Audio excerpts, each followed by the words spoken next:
జయ.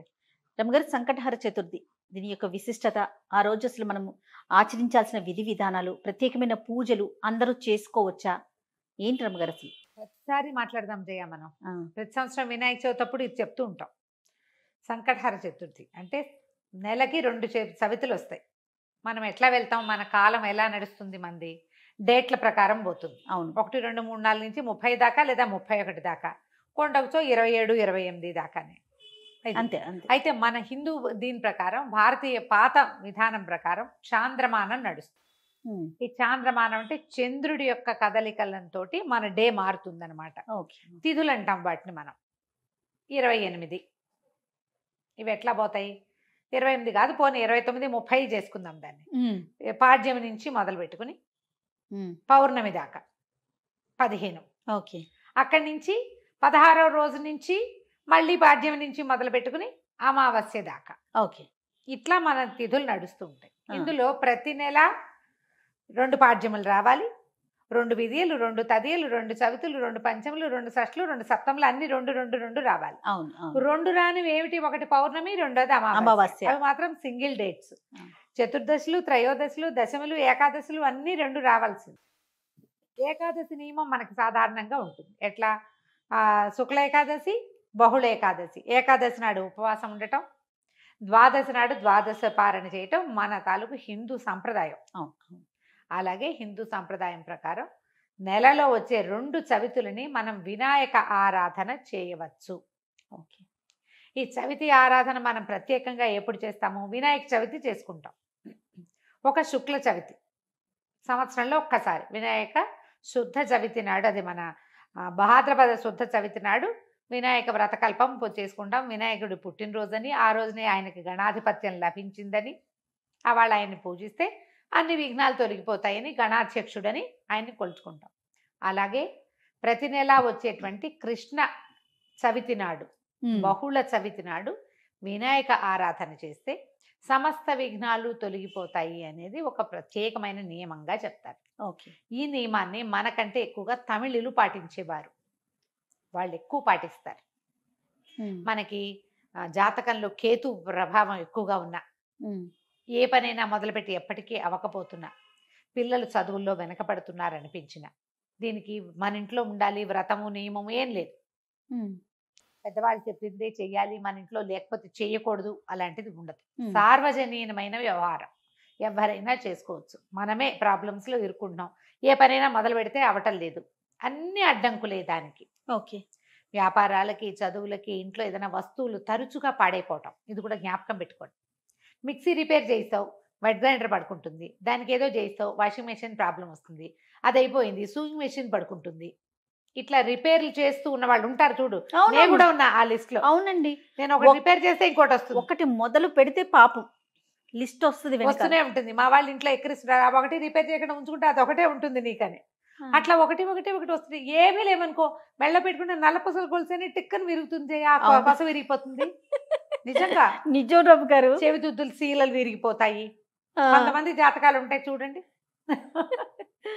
ఒక వరుసగా వస్తాయి, ఆగితే మళ్ళీ ఆగిపోతాయి. 2 సార్లు 2 బంగారపు వస్తువులు అయినాయి. ఓ వారం ఏమో ఒక 15 రోజుల్లో ఒక మొదటి ఫోర్ట్నైట్ లో చెవిదుద్దు సీల బిళ్ళ విరిగి చేతిలోకి వచ్చింది, పొల్లేమో ఆ గొట్టంలో ఉండిపోయింది. ఇదేమిట్రా ఇలా అయింది, దీన్ని చేయించాలి అనుకుంటున్నా. సరిగ్గా 15 days తిరగగానే చిన్న గొలుసు ఒకటి పెట్టుకుంటాను నేను, హుక్ దగ్గర విరిగింది. దాన్ని రిపేర్ చేయించా, చెవిది ఈ గొలుసు విరిగింది. గొలుసు ఇంకా రిపేర్ చేయించలేదు, ఉంచారు. మళ్ళీ ఇంకోటి వస్తుందని. నెక్లెస్లు అవి లింకులు ఊడిపోతే ఏం చేస్తాను, అలా అనిపిస్తుంది నాకు. ఇలాంటి వాళ్ళు వీళ్ళందరూ సంకటహర చతుర్థి చేసుకోవచ్చు. సంకటహర చతుర్థి చేసుకుంటే బిజినెస్లో ఇబ్బందులు, చదువుల్లో ఇబ్బందులు, చిన్న చిన్న ప్రమాదాలు, ఇళ్లలో ఏ పని అనుకున్నా అవకపోటాలు, వీటన్నిటికీ సమాధానంగా ఉంటుంది. జాతకాల్లో అయితే మాత్రం కేతువు తాలూకు ప్రభావం ఉన్నప్పుడు, కేతువుతోటి ఇబ్బందులు పడుతున్నప్పుడు, గ్రహస్థితుల్లో కేతు ఉన్నప్పుడు కూడా మనం ఇది చేయమని చెప్తారు. ఏదైనా ఇంటి ప్రయత్నం చేస్తున్నప్పుడు ఆగిపోతుంది, అప్పుడు కొన్ని వారాలు మొక్కుకుని మనం కొన్ని నెలల పాటు చవితులు చేసుకోవచ్చు. ఈ చవితి చేసుకోవడానికి పెద్ద విశేషమైన చేత ఏమీ లేదు, సింపుల్ వినాయక పూజే. దీనికల్లా పగలు ఉపవాసం, చుక్కలు కనపడ్డాక భోజనం. ఆ చుక్కలు కనపడ్డాక ఉండ్రాళ్ళు కుడుములు చేసి బియ్యపు రవ్వతోటి చేస్తాం కదా, అవును. అవో మీ ఇళ్లలో ఎలాంటి అలవాట్లు ఉంటే పాలతాకలే పెడతాం వినాయకుడికి అని మీకు అలవాటు అనుకో పాలతాకలు పెట్టండి, మన అలవాటు ప్రకారం. పెట్టుకోవచ్చు. కుడుములో ఉండ్రాళ్ళు ఆయనకి నివేదన చేసి నమస్కారం చేసుకుని చంద్రుని చూసి అన్నం తినేసేయచ్చు. పగలు ఉపవాసం ఉండే సంకష్టి అంటారు మహారాష్ట్రియన్స్, కన్నడిగులు బాగా బాగా ఎక్కువ చేస్తారే? ఉంటారు. బాగా ఎక్కువ ఉంటారు. మన వైపు తక్కువ, కానీ మన వైపు కూడా ఇప్పుడు కనపడుతున్నారు బాగా. నాకు కూడా అలవాటు ఉంది, నేను చేస్తాం. అంటే కమ్యూనిటీ వైజ్ గా చేస్తారా రమ్మగారు? అలా అట్లా ఏం ఉందా? ఉండదమ్మా, అలా ఏం ఉండదు. ఎవరైనా ఇది ఓ చేసుకుంటారు. పెద్ద పూజ హడావిడి ఏం లేదు కదా, అది ఏకాదశిలానే, ఏకాదశి లాగానే. కాకపోతే మనం వినాయకుడికి కొలుస్తాం ఇది ఇప్పుడు. సంకటహార చతుర్థి. మనకి కష్టాలు ఇబ్బందులు ఉన్నప్పుడు రుణ విమోచన గణపతి స్తోత్రం అని ఒక ప్రత్యేక స్తోత్రం ఉంది. ప్రణమ్య శిరసాదేవం గౌరీపుత్రం వినాయకం ఇలా స్టార్ట్ అవుతుంది. ఆ స్తోత్రం చదువుకోవచ్చు. అబ్బే అవేవి రావండి, సుముఖశ్రీగదంతస్య కపిలో గజకర్ణికః మనకు వచ్చు కదా అంతే. ద్వాదశ నామాలు, అవి చదువుకోండి. వినాయకుడికి కొంచెం గరిక వాకిట్లో ఎక్కడైనా పెరళ్ళల్లో ఉన్న బాల్కనీ కుండీల్లో ఉంటే గరికని పెక్కకుండా ఉంచుతా నేను. ఉమ్. అవి వినాయకుడికి పెట్టుకోవచ్చు అని చెప్పి అవును, బుధవారం అవును. నాడు పెట్టచ్చులే అని ఆ 2 గరిక పోచలు వినాయకుడికి సమర్పించడం, ఉండ్రాళ్ళు సమర్పించి నమస్కారం చేసుకోండి. ఇది చాలా మంచిది. మరి పసుపుతోటి వినాయకుడిని చెయ్యాలి అదేదో సిద్ధాంతంగా చెయ్యొద్దమ్మా. ఎంత సింపుల్గా అయినా చేసుకోవచ్చు. సాయంకాలం సమీపంలో ఉన్న ఏ దేవాలయంలోనే గణపతి చతుర్థులు చేస్తారు. అన్ని చోట్ల వినాయక ప్రతిష్ట ఉన్న ప్రతి చోట సంకటహర చతుర్థి పూజ చేస్తారు. వెళ్ళి గుళ్ళో పూజ చేయించుకోండి, హాయిగా ఇంటికి వచ్చి భోజనం చేయండి. అంతే. కుడుములు ఏమైనా వండి మీ గుళ్ళో వాళ్ళు ఒప్పుకుంటే, ఆ దేవాలయం పద్ధతిని బట్టి కదా, ఒప్పుకుంటే మీరే కుడుములు తీసుకెళ్ళి స్వామివారికి అక్కడ నివేదన చేసి అందరికీ ప్రసాదం పంచిపెట్టండి.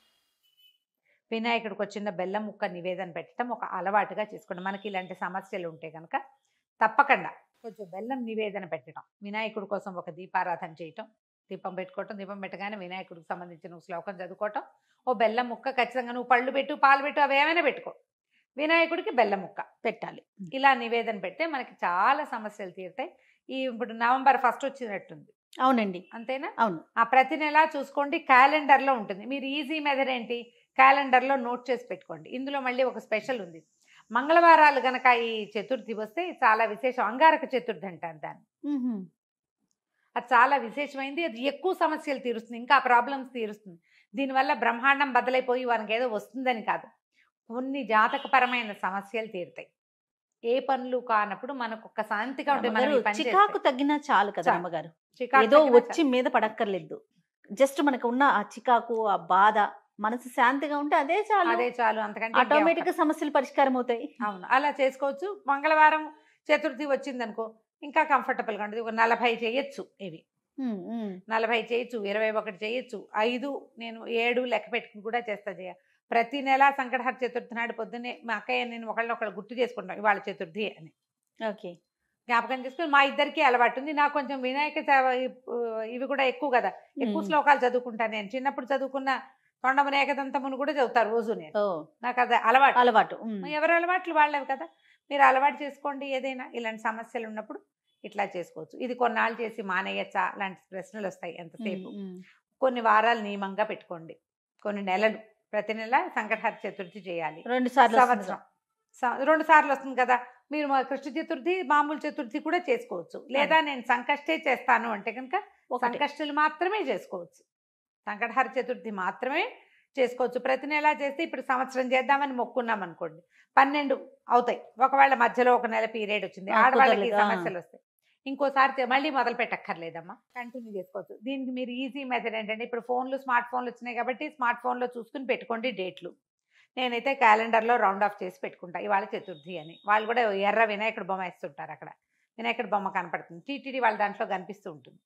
సో గుర్తుపెట్టుకుని ఆ రోజున మీరు చేయవలసింది ఏంటి, వినాయకుడికి సంబంధించిన స్తోత్రం చదువుకోవటం, గరిక 2 గరిక పోచలు తెచ్చి వినాయకుడికి సమర్పించడం, కొంచెం కుడుములో ఏవైనా నివేదన చేయటం, పగలు ఉపవసించి చంద్రుడు కనపడ్డాక దండం పెట్టుకుని భోజనం చేయటం చేసి చూడండి. మీకు చాలా ఇబ్బందులు తొలుగుతాయి.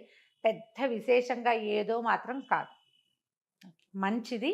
మీకు ప్రధానమైనది ఏంటంటే ఇబ్బందులు తొలుగుతున్నట్టు కనపడుతుంది కనీసం. అది రైట్ అమ్మగారు. నమస్తే. నమస్తే జీ.